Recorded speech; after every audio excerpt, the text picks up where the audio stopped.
ባለፈው እንዲታሰሩልኝ የምፈልጋቸው ሰዎች አሉ ብዬ እንዴት እስካም እንደተደረግኩኝ ሪል ስቴት ኤጀንቶች ጋር ሄጄ የሆነ የሰራው ቪዲዮ አለና በዛ ላይ ብዙ ሰዎች ኮንታክት አድርጋችሁኛል ምናምን እና እንደ አዲስ ነገርም የሆነ እንደተለየ ነገርም የተገረሙ ሰዎች አሉ። ግን ይሄ እኔ ኦልሞስት ሁሌ የሚያጋጥመኝ ነገር ነው።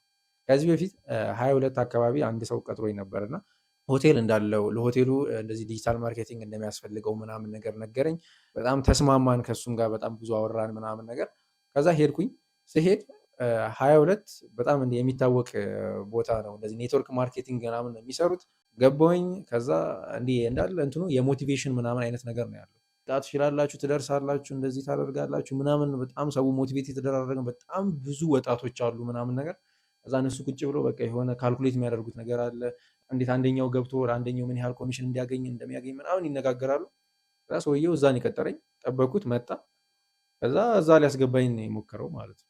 እንዴት ሀብታም ሊሆን እንደሚችል ምናምን አይነት ነገር ነገረኝ። ድርጅቱ ምን እንደሆነ አልነግራችሁም፣ እናንተ 22 ከሆነ እንግዲህ ልታውቁት ትችላላችሁ። እና እንደዚህም አይነት ነገር ያጋጥማል። አሁን የዛን ቀን በጣም ኤክሳይትድ ሆኜ ነበር የሄድኩት እኔ። እንደዚህም ሳንሰራ ተመልሰናል። እና ብዙ አይነት ነገር ያጋጥማል። እንደዚህ እንትን ላይ ያላችሁ ሰዎች፣ አሁን ሶሻል ሚዲያ ማርኬቲንግ ላይ በተለይ የምትሰሩ ሰዎች ቀድሞ ብዙ ነገር አቮይድ ማድረግ አይቻልም፣ ግን ቀድሞ ሪሰርች መስራት ስለሰውየው ምናምን፣ ስልክ ቁጥሩ ምናምን ካላችሁ በደንብ እዛው ብዙ ነገሩን በስልክ ላይ መጠየቅ ምናምን፣ እንደዚህ አይነት ነገሮችን አድርጎ የተወሰነ እንትኑ መቀነስ ይቻላል፣ እስካሙን ማለት ነው።